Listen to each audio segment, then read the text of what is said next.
This session is a continuation of the last session.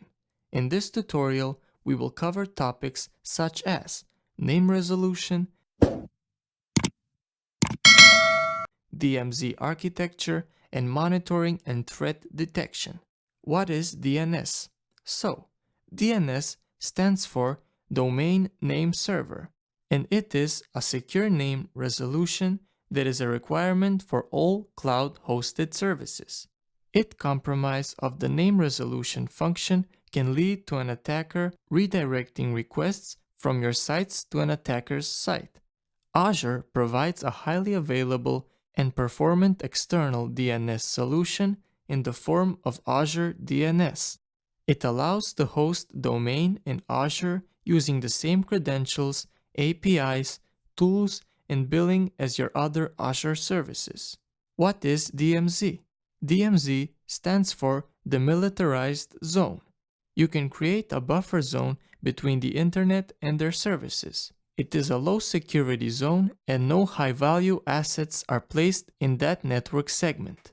There are several variations of DMZ design and the decision to deploy a DMZ.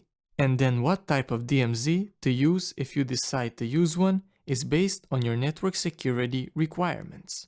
How network security threats are monitored and detected. Azure provides capabilities to help in the key area with early detection, monitoring, and the ability to collect and review network traffic by using Azure Network Watcher, which supports security group view and packet capture, Azure Security Center, which supports prevent, detect, and respond to threats.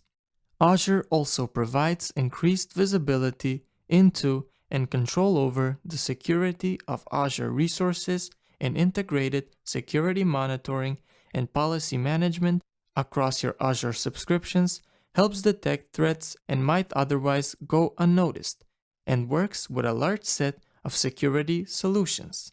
Logging.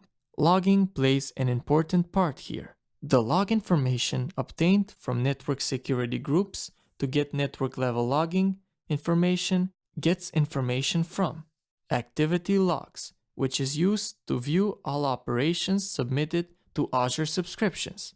These logs are enabled by default and can be used within the Azure portal. They were previously known as ad logs or operational logs. Other types of logs are diagnostic logs, application logs, and etc.